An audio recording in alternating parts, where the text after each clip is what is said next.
I rehearsed the words 100 times in my bathroom mirror that morning. I have stage 4 pancreatic cancer. 6 months, maybe 8, with aggressive treatment.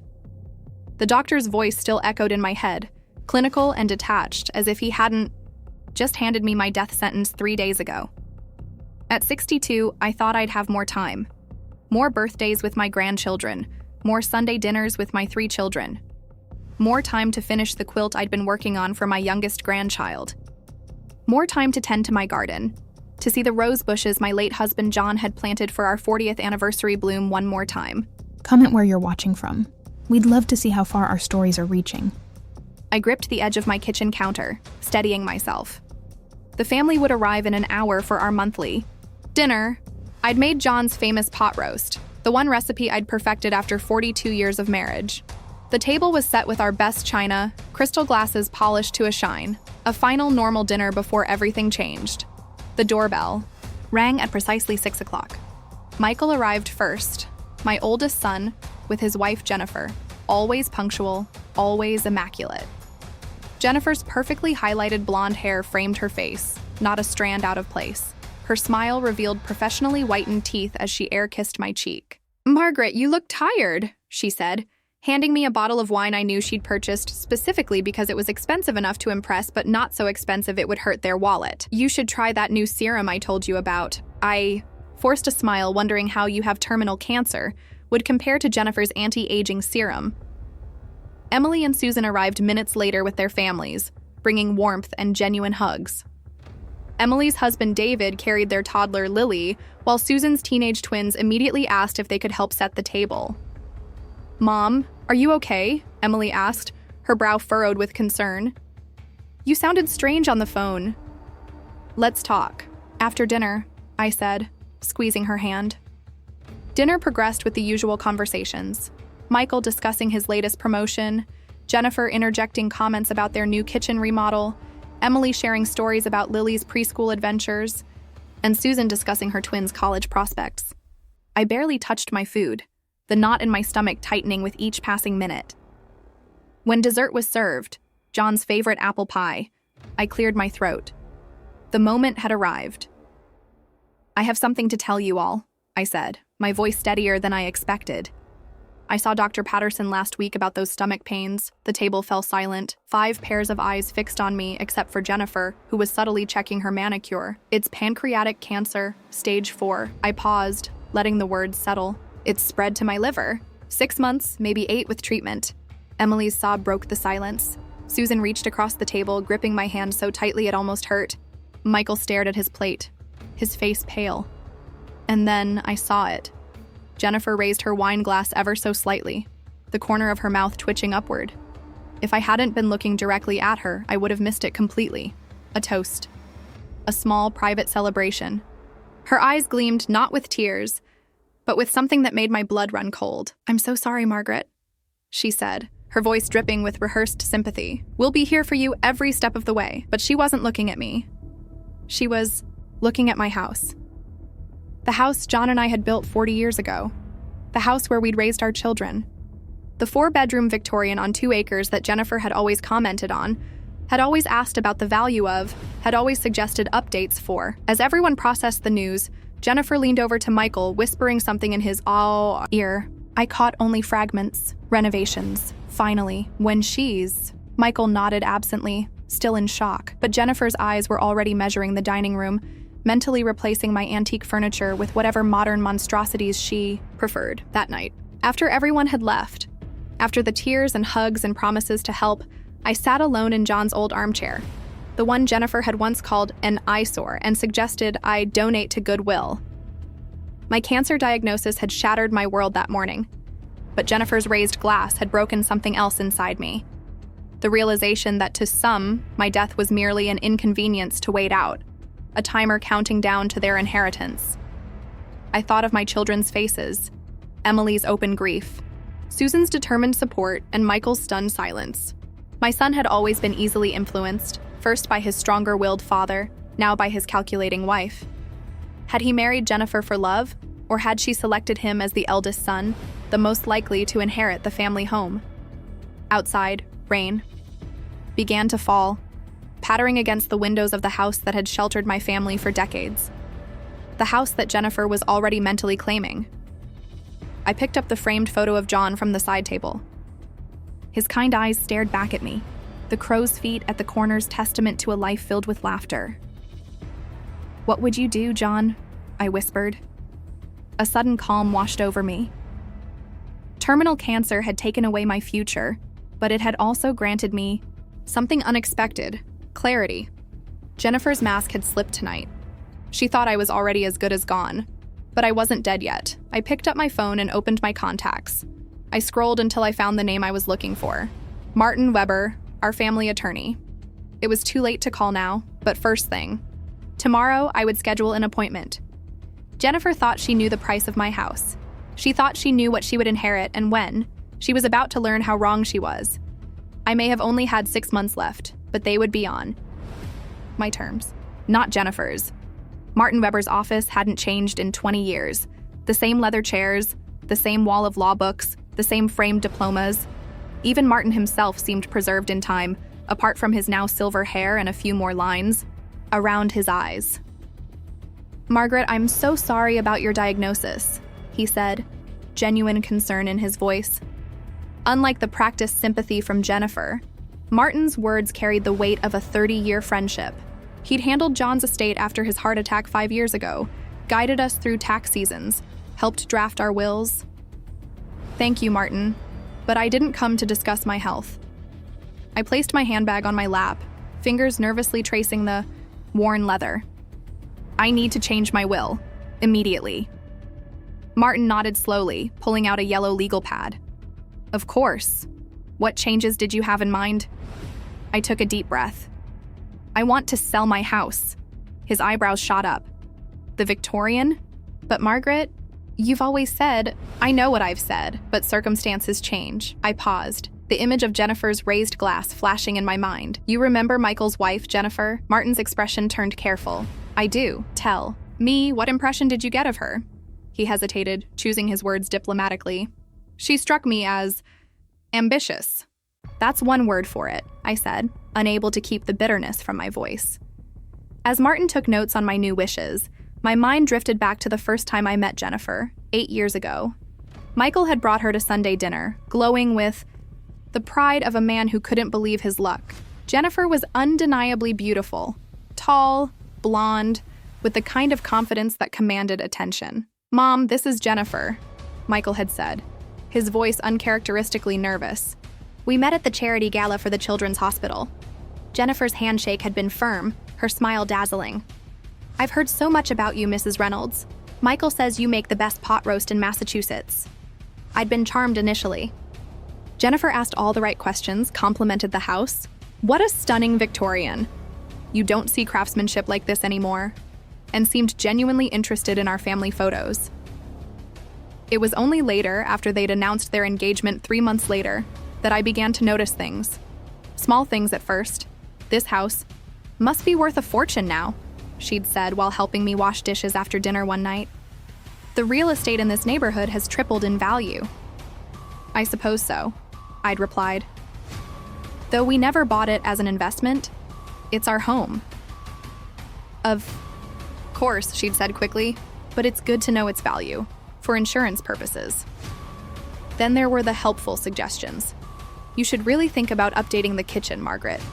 Quartz countertops would increase the resale value tremendously. These antique furnishings must be hard to clean. Have you considered something more modern? The master bathroom is so vintage. A walk-in shower would be much safer for someone your age." John had noticed it too. One night after they'd left, he'd turned to me and said, "That girl's got her eye on more than just our son," but we'd kept our concerns to ourselves. Michael was happy, or seemed to be. The few times I'd tried to gently question their rushed relationship, he'd become defensive. "Jennifer understands me, Mom. She has goals, ambitions. She's helping me reach my potential." They married 6 months after meeting. The wedding was lavish, far beyond what Michael could afford on his mid-level accounting salary. I later learned Jennifer's parents had paid for very little. John and I had covered most expenses after Michael sheepishly asked for a loan that we both knew would never be repaid. After the wedding, Jennifer's visits to our home became less frequent, except when she wanted something. She'd suddenly appear, full of compliments and questions about family heirlooms. This silver tea set must be an antique. Is it a family piece? Family piece? That grandfather clock. It's original to the house, isn't it? It must be valuable. Each visit felt like an inventory session. When John died, she'd been right beside Michael at the funeral, appropriately somber in designer black. But I'd caught her eyeing the house with new interest, as if mentally calculating how much closer they were to owning it. Margaret? Martin's voice pulled me back to the present. Are you all right? I nodded, refocusing. Just remembering some things. Signs I should have paid more attention to. About Jennifer? Yes. I straightened in my chair. Last week, after I told the family about my diagnosis, I saw Jennifer raise her glass, like a toast. And later, I heard her whispering to Michael about renovations they'd make to the house when she's gone. I was sitting right there, Martin. His face darkened. That's concerning. Yesterday, she stopped by unexpectedly, said she was checking on me, but spent the entire visit talking about how cluttered the house is and how they could help me downsize before things get difficult. I clenched my fists at the memory. She asked if I'd made arrangements yet. Not for my funeral. For my things. Martin set down his pen. You think she's pressuring Michael about the inheritance? I know she is. This morning, Michael called to ask if I'd considered transitioning to assisted living since the house might be too much to manage during treatment. Those weren't his words, Martin. They were hers. The thought of my son, my kind, somewhat passive son, being manipulated by Jennifer's greed made my heart ache more than any cancer diagnosis. How much is the house worth now, Martin? Realistically, he considered. Given the location, size, and the current market, probably around $1.2 million minimum, possibly more to the right buyer who appreciates historic homes. I nodded, a plan forming. $1.2 million that Jennifer assumes will pass to Michael as my oldest child. Along with your other assets, yes, divided among your children as your will currently states. I leaned forward. I want to change that, all of it. And I don't want anyone to know until it's done. Martin looked concerned. Margaret, are you sure? Making decisions from a place of anger? This isn't anger, Martin. It's clarity. I met his gaze steadily. For the first time in years, I see exactly what's happening, and I won't let Jennifer use my death as her windfall. He nodded slowly. What exactly did you have in mind? I took a deep breath. First, I want to sell the house immediately, privately. No real estate signs, no open houses, nothing that would alert Michael or Jennifer. That can be arranged. And the proceeds? A small, determined smile crossed my face. That's where things get interesting. As I outlined my plan, I felt something I hadn't expected in the days since my diagnosis. Purpose. Jennifer thought my remaining time was just an inconvenient waiting period before she could claim her prize. She was about to discover how wrong she was. The final gift, part 3. The secret plan Diane Levin, the real estate agent Martin recommended, arrived promptly at 9.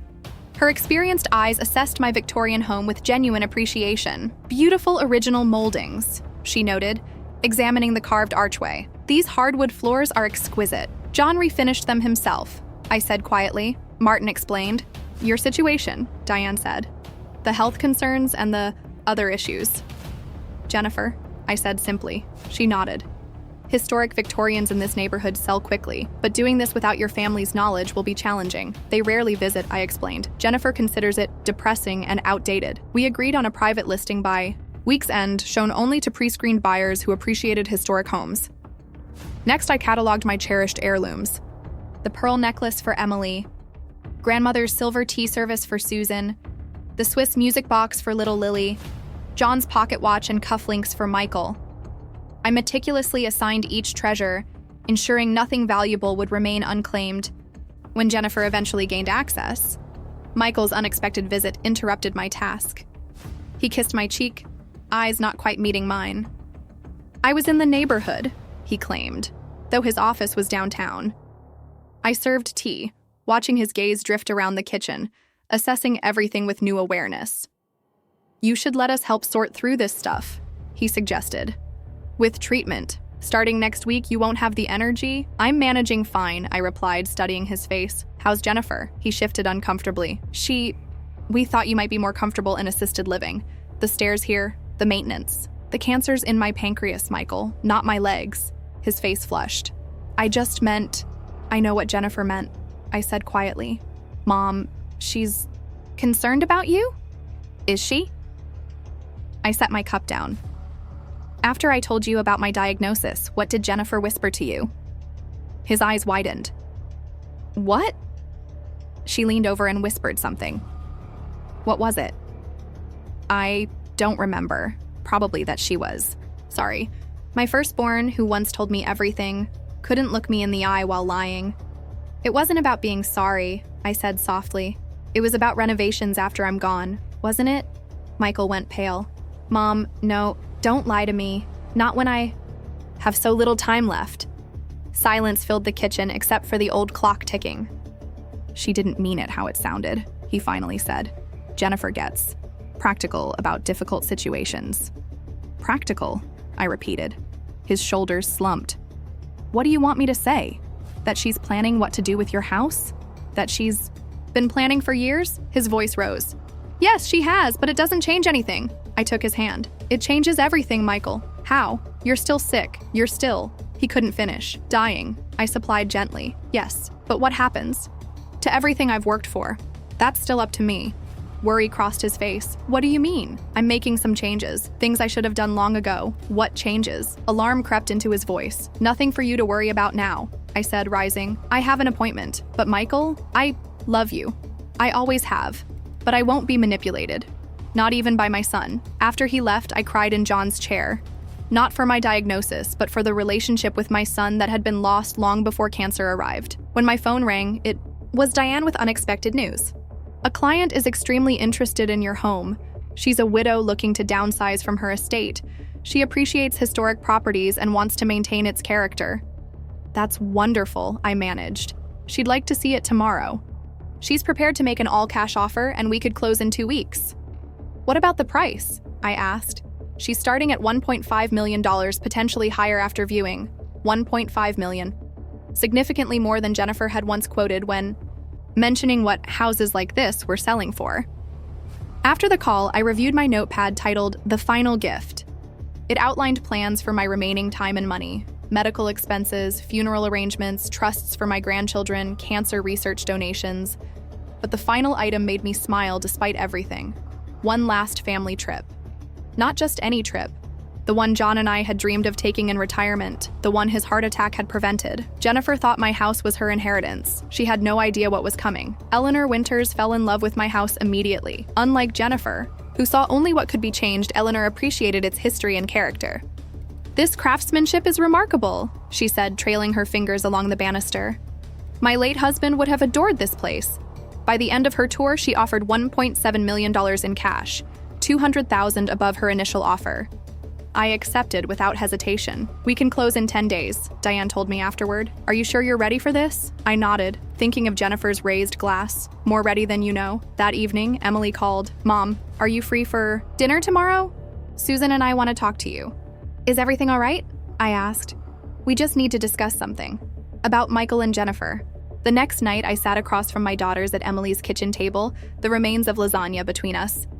Emily's husband had taken their daughter Lily to the park, giving us privacy.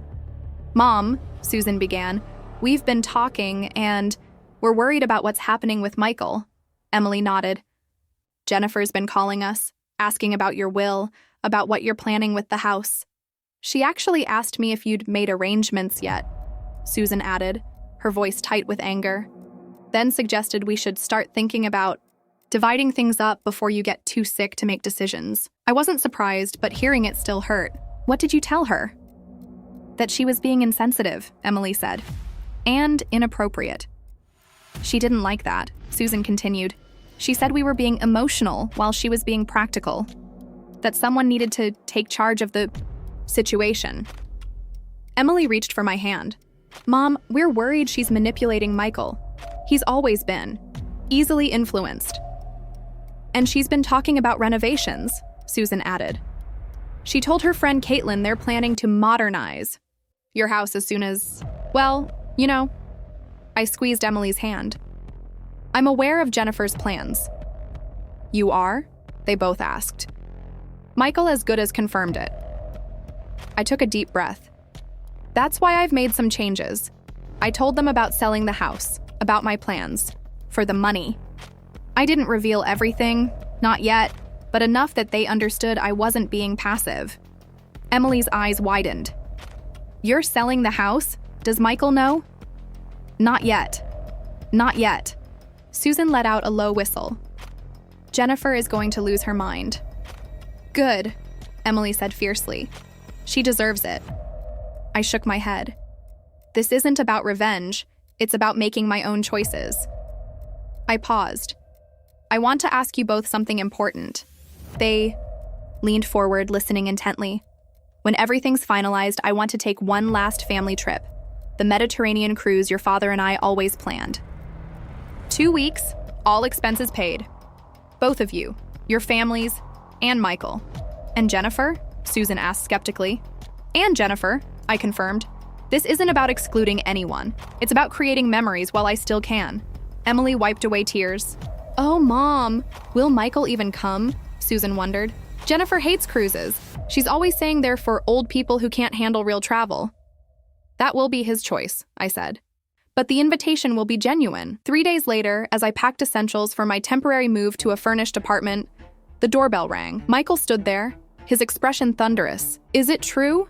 He demanded without preamble. You're selling the house? I stepped aside. Come in, Michael. Jennifer just got a call from her friend at the bank, he continued, storming into the living room. She said you're in escrow. How could you do this without telling us? The same way you and Jennifer discussed renovating my home while I was sitting at the table with my cancer diagnosis. I replied calmly. His face flushed. That's not, it is, I interrupted. We both know it is. Michael paced the room. This house has been in our family for 40 years. Dad would never have wanted you to sell it. Your father wanted me to be happy, I corrected. And he certainly wouldn't have wanted me to be used. Used? Michael stopped pacing. Is that what you think? That we're using you? Jennifer has been planning to take this house from the moment she met you, I said quietly. You've known it too, but you've chosen to ignore it. That's ridiculous. She admires this house, that's all. She doesn't admire it, Michael. She covets it. There's a difference. He threw up his hands. Even if that were true, which it isn't, the house would still be yours until I die, I finished for him. And then you expected to inherit it. Well, yes, that's how it works in, families. And what about your sisters? Their families? He had the grace to look uncomfortable. Jennifer thought, since I'm the oldest son and we could actually live here. While Susan and Emily just got whatever was left, I concluded. Did that seem fair to you? Michael's anger deflated slightly. Mom, why are you doing this? If you need money for treatment, I don't need money.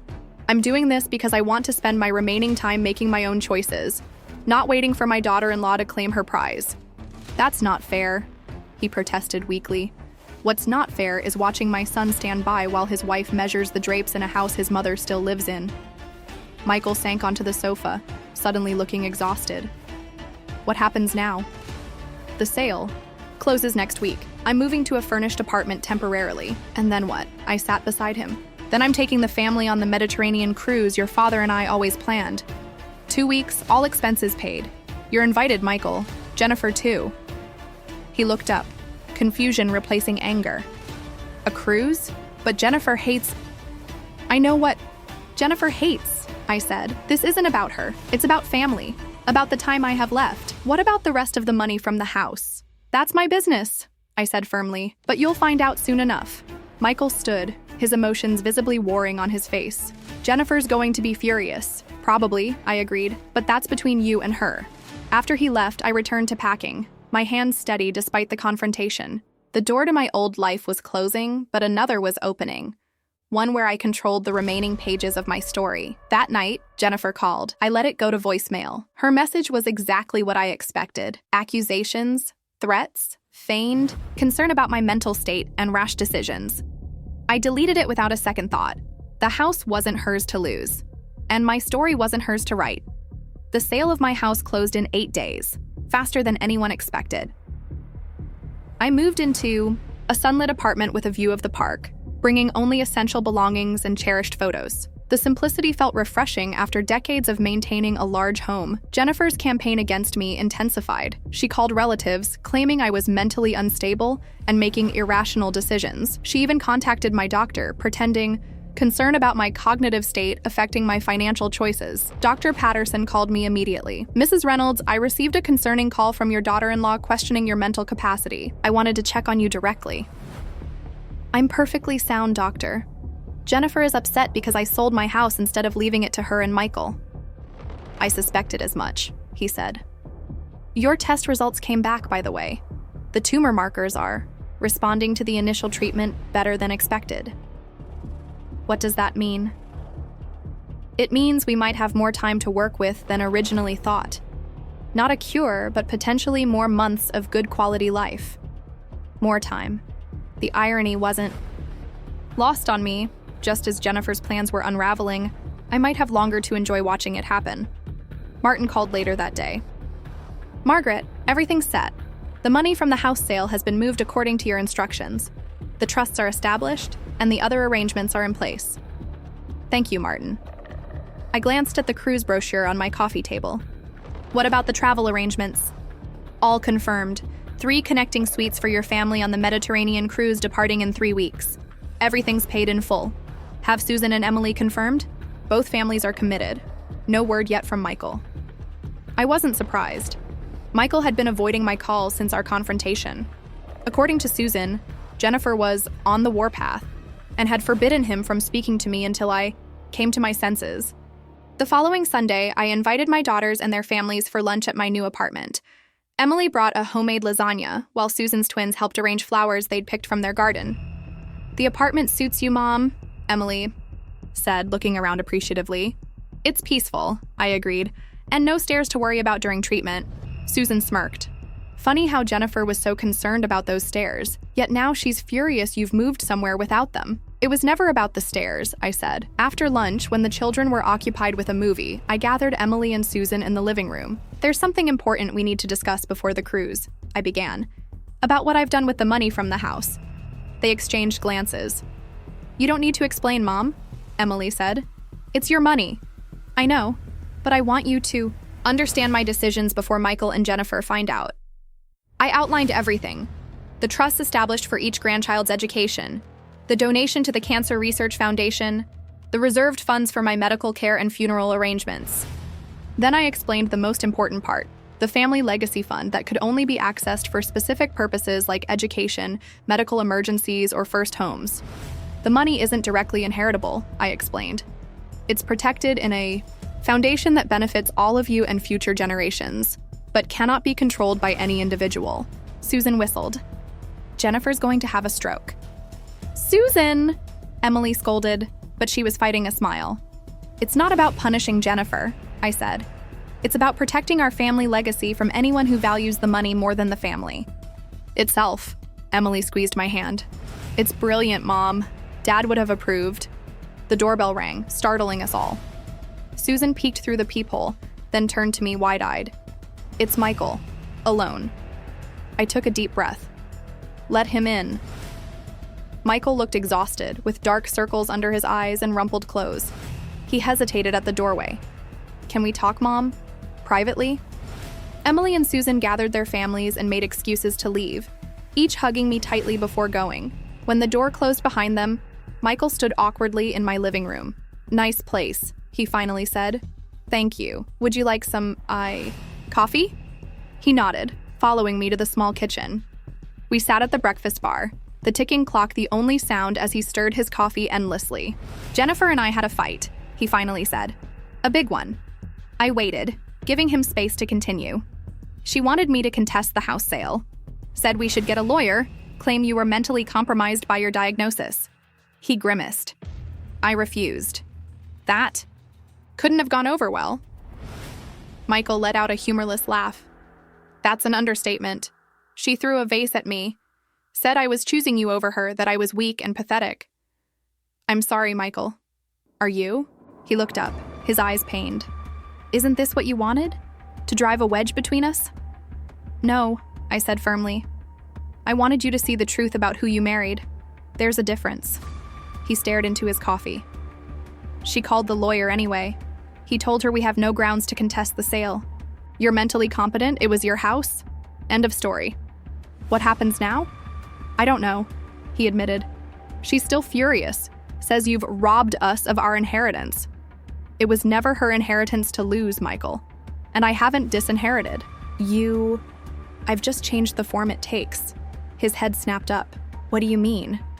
You'll find out with everyone else after the cruise. I reached for his hand. Will you come? It would mean a lot to have all my children there. Without Jennifer, the invitation includes Jennifer, but that's your decision.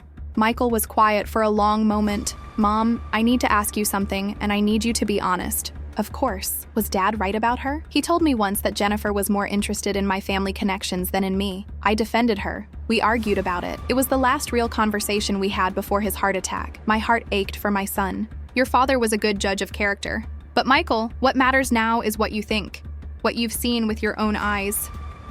He nodded slowly, then stood up. I'll think about the cruise. After he left, I sat by the window watching the park below. Families walked together, children played, elderly couples sat on benches, ordinary moments that suddenly seemed extraordinary to me. My phone chimed with a text from Michael. I'll come on the cruise, alone. I smiled, feeling a weight lift from my shoulders.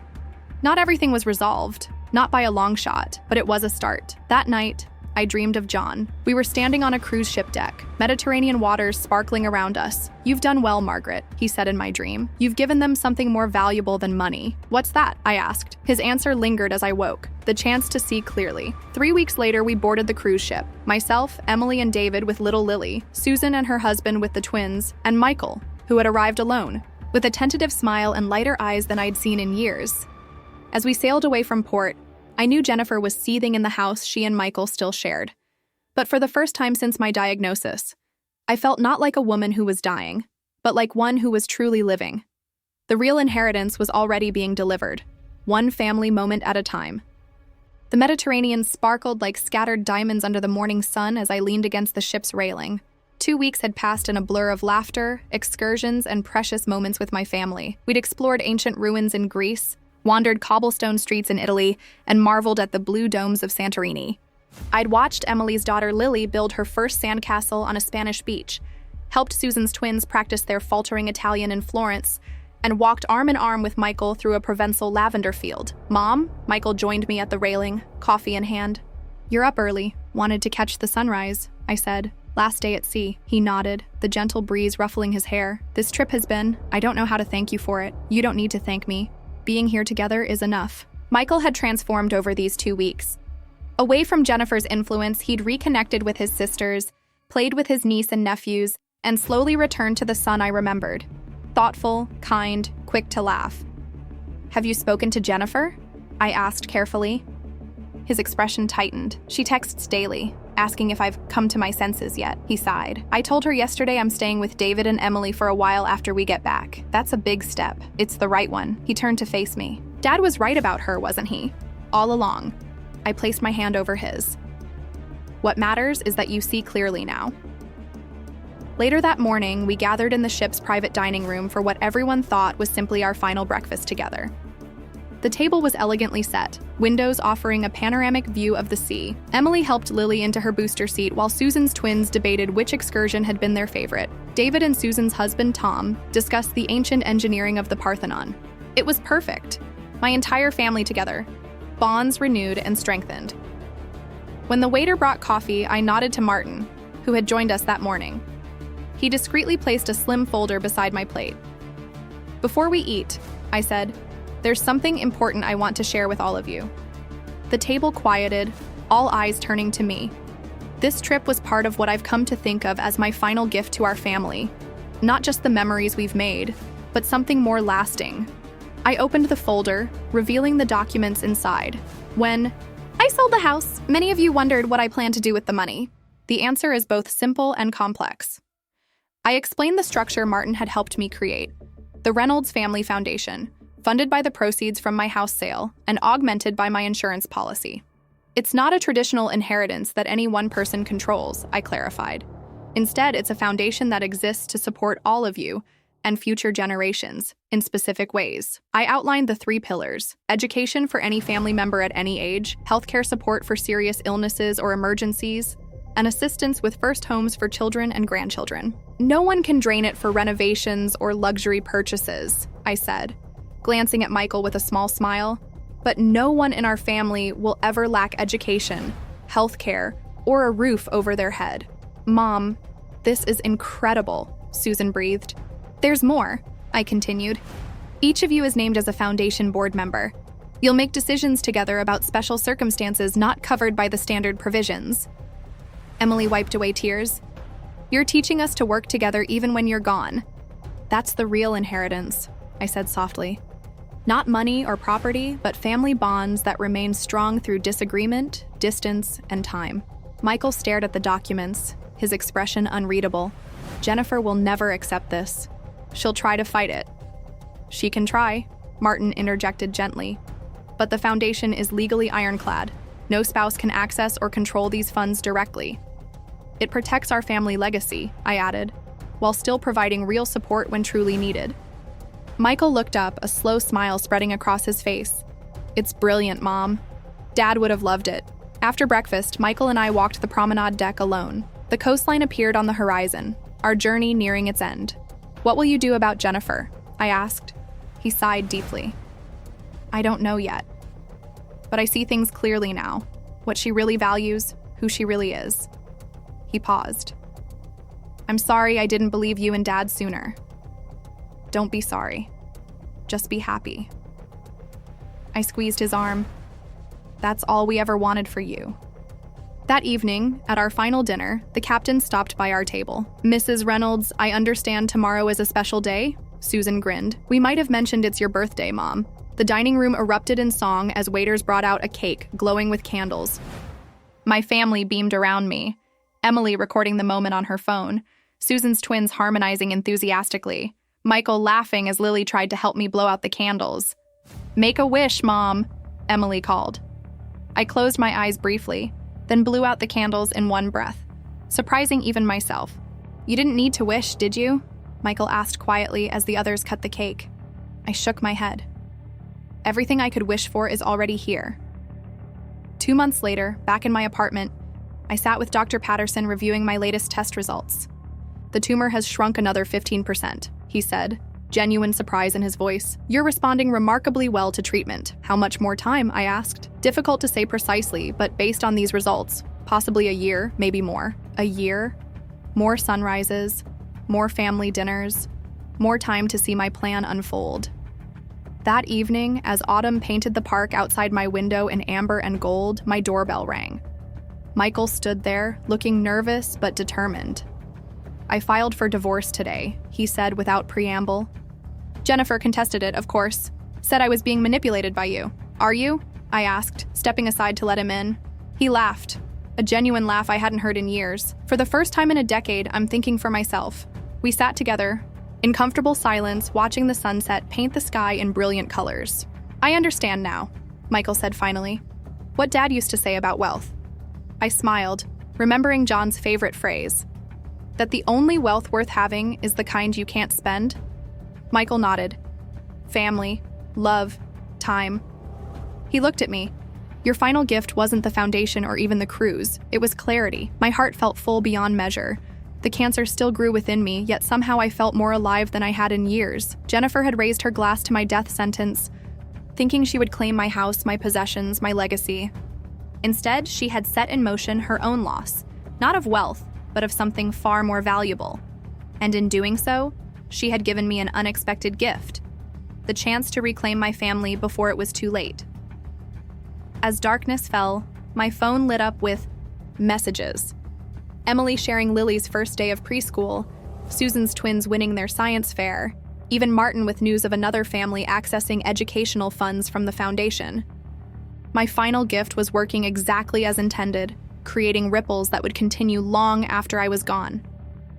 In raising her glass that night, Jennifer thought she was celebrating an ending. Instead, she had inadvertently sparked a new beginning, not just for me, but for our entire family. And that was the greatest gift of all.